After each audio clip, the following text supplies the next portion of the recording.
into the Community Cats podcast. Ready? Let's go.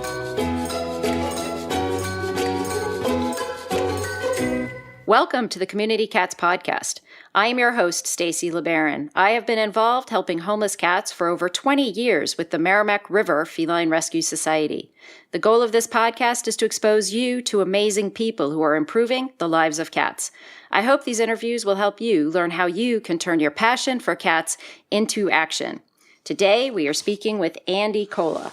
Andi was forever impacted after entering an animal shelter as a college student and learning about the millions of cats and dogs euthanized each year. After graduating with a political science degree from the University of Michigan at Ann Arbor, he held a number of government positions from lobbying to campaigning. But he knew he would not be happy until applying his work experience and passion for animals towards something he cared deeply about, helping cats. In 2013, he began working closely with South Florida legislators, local shelter management, national animal welfare experts, community groups, and the public to help Broward County pass ordinances, start new life-saving programs, and find funding which directly benefits cats. Then, in 2015, he started LumenLS, a nonprofit organization strictly dedicated to this life-saving cause. Their hope is to help shape Broward into a model community for cats by advocating for and implementing reasonable, sustainable, common-sense life-saving solutions. He's grateful to play a leadership role in the success they've had, but there's a lot more work to do to help Broward meet its no-kill threshold and maintain it long-term for all cats entering the shelters and living in our communities.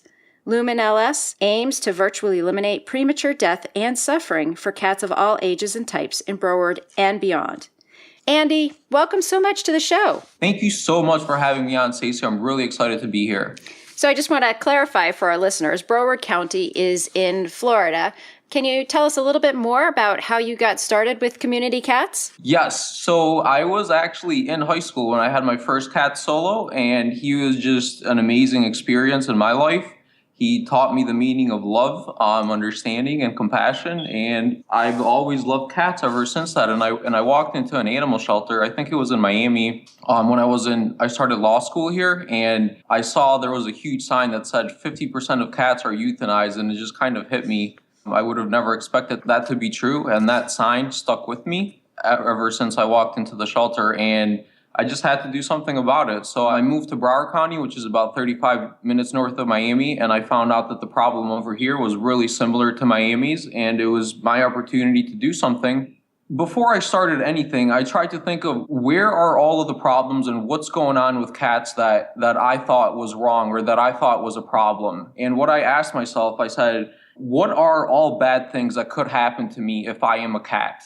And the way I kind of put a metric on bad things was either death or suffering. And we're going to start with the worst of them all, which I think is death.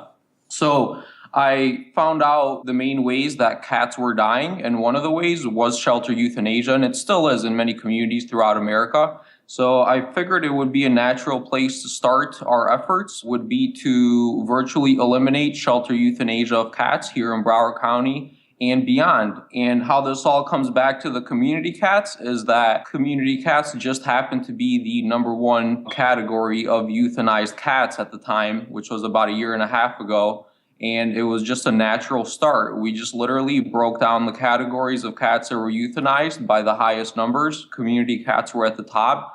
And we were lucky enough to work with some amazing people in management here in Broward County. And we've completely reversed that category. You went from, I think, 98% euthanized to 95% save rate. So it was a fitting start, and it was a great quick start to virtually eliminating euthanasia. So you've accomplished that in what period of time? Well, the euthanasia rate for community cats, I would say in the first 2 months went from 95% to about 15%. So it was almost just, at the snap of a finger. And within 4 months, we had it down to under 10% and at the 5% mark. So it happened literally before we all knew it. Community cats were all being saved. It was that easy. Yeah. And was that just switching to a return to field type or a feral freedom type program? Exactly. So we had our government shelter director, who is absolutely awesome. He led the way in passing, and along with the Broward County commissioners, they led the way in passing an ordinance which allowed the return of community cats to field. And we just simply, well, before that, we were kind of in talks with them to get the program off the ground. So once the ordinance passed, there was no way, we had to help. And I think we went above and beyond to make sure that it started off successfully and that it maintains its success to this day. And how did you get the spay-neuter capacity in place for the community cats to be returned? Again, that's the government shelter director. He basically, if you put a good idea to their management staff, they're going to listen. They're going to do all they can to make it happen. They've shown it in the past, and they just started squeezing in more surgeries. They were doing the overwhelming majority of the surgeries in-house to save the community cats. And I simultaneously was figuring out how to do the other surgeries that they didn't have space for. So I was taking out loans and just figuring whatever way I could get funding. The funding was there to make sure we would take out every single community cat that we would fix. And I would say they were fixing about 85% of the cats in-house, and we were fixing the other 15% for about 6 months. It was just however we could to make it work. We found the solution together, and we did it. Right. So the story here is though you found an opportunity with a real strong partner and advocate within the government to help make a public-private relationship work to be effective for the community cats. Exactly. And I call it cross-industry learning pretty much. I just took something that I saw was working in other industries. Government agencies love public-private partnerships. If you try to tell them what to do without actually doing anything, it doesn't work most of the time. So what I personally make sure to do was I wanted a real partnership where we would be contributing, and they saw that they had somebody that had their back and they were going to keep pushing programs forward with them, and we still do to this day. So, that's the same with the commissioners. It was from the shelter management to the commissioners to other groups around the government. It was everybody on the same page and pushing the programs forward, which I think helped a lot. So the partnership was really key. Do you have any sort of ballpark figures that you can share, like how many cats the county handles on a yearly basis? Yeah, I think it's about, this year it's going to equal about, I would say 8,000 cats per year at the government shelter. And in the first year, we hit 2,000 cats saved directly from euthanasia in our first year. And that includes about 1,500 community cats, about 250 kittens, and also a lot of sick cats. So URI, ringworm, other cats that need temporary care. All that together, we've saved about 2,000. And their save rate for the cats during the winter increased from, I think it was 50%, and it's all the way up to, at the highest point, it reached 87%, I believe, in February. During the summer, it's a little bit lower than that because we just got completely hit with kittens, but I believe next year is going to be a whole different ball game for the summer also. So we're really edging on no kill with the government shelter, and it's something to be really, really excited about. I feel it takes about 3 to 5 years for all that aggressive spay-neuter to sort of cycle through in a community. And it's oftentimes when you first go into a targeted type effort, you may see an uptick because there's going to be more community outreach and awareness. And so you may see a little bit of an uptick, but that's okay because then you are going to start seeing some very dramatic declines. Obviously up here in Massachusetts, where we've had targeted programs, you'll easily see declines of 60, 70% within a few years. Oh, wow. Okay. So that's something to look forward to. Yeah. It's places where we used to drive and get 30 or 40 kittens easily on a trip multiple times during the summer. Now they're like, kittens? What is kitten season? We don't see many kittens anymore. So it's definitely different. So just keep at the spay neuter and don't worry if they're, anyone who's starting a new targeted program, if you see a little uptick, don't get frustrated. It just takes a little bit of time for the cycle to hit in. And then once it does, it goes down really fast. It does. And that's a really important point. And we're actually in Broward County. We're lucky to have a number of spay-neuter clinics. We have the Humane Society, Animal Aid, Cats Exclusive. We have, I think, 6 total. So there's a lot of spay-neuter already going on. And it's just a matter of And over the last couple of years, we have seen a decrease in shelter intake, which is also really good. So it's starting to work, and there's definitely, the intake could still get a lot lower. So firm believers in spay-neuter. And now let's take a moment to listen to a few words from our sponsors. Ready to make a big difference for cats in your community? We've got an exciting opportunity that can jumpstart your efforts. The Community Cats Podcast has launched Community Cats Grants. When you qualify for this innovative program, you'll gain valuable knowledge about how to raise funds for your spay-neuter efforts. Plus, we'll match the funds you raise up to $1,000, doubling your ability to make a difference for cats. Fundraising doesn't have to be scary. We'll be with you every step of the way. Check it out. You can find all of the details on the Community Cats Podcast website under our education menu. Let's join forces to make the world a better place for community cats.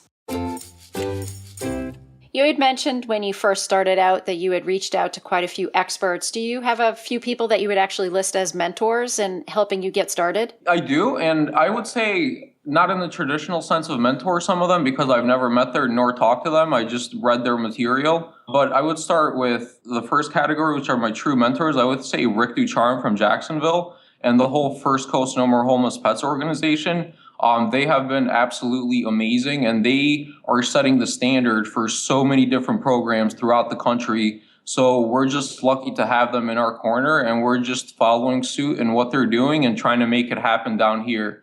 There's also been what I personally believe was a huge success or key to decreasing the euthanasia so fast in Broward County was the fact that we split up the categories of cats that were euthanized. We put them into categories pretty much. And we said, okay, we have community cats, they're being euthanized in this amount of numbers. Then we have kittens, sick cats, and we divided the different categories. And that actually came from Austin, Texas. And I've never met anybody from Austin Pets Alive, but I've drawn a lot of motivation and a lot of guidance just from reading their material and doing what they did, which was dividing the animals into categories and finding solutions for each category specifically. So they're not, I've never met them, but they've been such a huge motivation to our efforts down here. Excellent. That's great to know. And that's it's interesting. It's sort of it's like a subsection targeting with the type of cat that you're dealing with. So it makes sense to do that. Yeah, Stacy, it is so easy. If you divide stuff into categories and you find a solution for each problem, it is really, really easy. And it just gave me so much confidence afterwards to know what the actual problems are. Because once you know what the problems are and you've pinpointed it, or I shouldn't even say problems, challenges. I don't like using that word. If you know what the challenges are, you're going to find a solution to each challenge, and your brain is just going to think about it. It may not be today or tomorrow, but you're going to go to sleep one day, or before you fall asleep, you're going to figure out how to fix that challenge. So just knowing what the challenges are and having that in front of me every day and night, that's all I think about. And I think it draws me and others around me to do more and just to fix the challenges. So it's really easy once you start pinpointing what the challenges are. So let's talk a little bit more about your nonprofit, LumenLS. Can you tell me a little bit about it and how it might be unique compared to some other organizations? So I think a couple things make us unique. And there are other just as awesome groups out there also. What I think makes us unique is, number one, we love whiskers, don't get me wrong. The single cat stories are beautiful and, they are for some donors and it's great to save the individual cats, but we're more concerned about the overall numbers of cats. We would like animal welfare as an industry here in Broward County and soon beyond to move past the individual stories and focus on the animals as a whole. In every other business sector, whatever that business sector may be, you're going to see that there's a lot of performance metrics that people are in tune with. There's accomplishments that are based on numbers. And what we want to do is we want to switch the conversation from that individual story of the animal to increasing performance metrics pretty much in all areas of premature death and suffering for cats and other animals. And the way to do that, again, is to pinpoint where the biggest numbers of death and the biggest numbers of suffering are, not just in animal shelters, everywhere, and fix those problems. So what makes us unique is focusing on the overall bigger picture of performance metrics rather than the individual story. And the second factor that I think makes us pretty unique is I think just our story. We're a project. We don't consider ourselves a nonprofit organization that's here as a business for the long term. We are a project. We are fixing problems. We base our finances. We base our messaging. We base our communication, our effort on time simply on challenges. We are fixing challenges, and we're going to move on to the next project while maintaining success in our current project. So if we look at everything in terms of a project, I think we're going to have a lot of upside in the future where we can improve a lot of bad numbers for cats, and it's going to be really, really great. I would say that's our two biggest things. So being project-based, often what happens is when you complete one project, another project may become apparent. So you may end up moving to another project or helping to model. I mean, use the terminology that you're modeling a program here. So hopefully that'll be something you'll be able to share with others across the country. Yes, exactly. So we are modeling a number of programs. And again, the reason why I'm so confident is we're not inventing anything new here yet. We are modeling successful programs from Jacksonville, from Austin. We're going to be visiting Broward County soon. It's different categories of challenges. We are modeling stuff that works, and we're bringing it here to Broward County, just like Miami-Dade's bringing it to Miami, and north of us, Palm Beach is bringing it to Palm Beach. So we're trying to make things as simple as possible and continue to model and do what works already in other communities, and that's big for us. So since you are in Florida, we actually, up in Massachusetts, oftentimes there's quite a few people that I know that are very active in community cats up here who are very passionate about the community cats in Florida.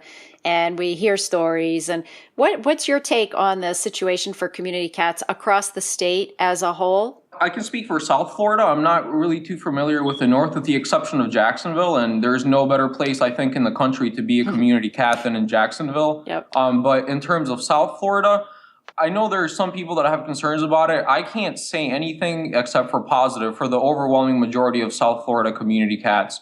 We have all three counties that have instituted return to field programs. Miami-Dade, Broward, and Palm Beach return their community cats to field now. We have a lot of spay-neuter in all three counties. It may not be perfect, but it's a really good start in the last couple of years. We have just the people in all three counties are just looking out for cats in whatever way they can. And it's the enthusiasm and the drive and the actual action and advocacy and laws and everything is just changing in favor of the cats over the last 5 years. It's just been a complete change in mentality, action, legislation, everything possible. Are there some cats that are dying or suffering in the streets still? Yes, there are. And a lot of that goes back to spay-neuter and, what would your perfect world for cats be one day? And that's for another question. But I think for where we're at right now, and if you compare it to 5 or 10 years ago, community cats are winning. They are not suffering as much. They are not dying as much. They have people, the people factor. Us, we're in their corner.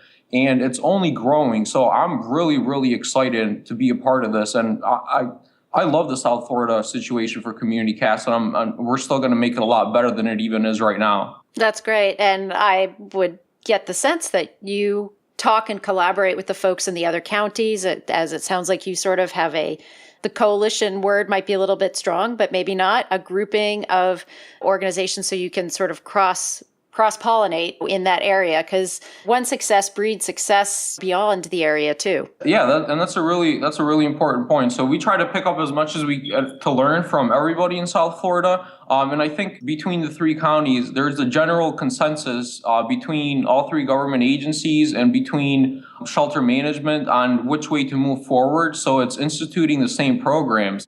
So for example, here in Broward County, our government director came from Palm Beach. In Miami-Dade County, you have Alex Munoz, who's running Miami-Dade Animal Services.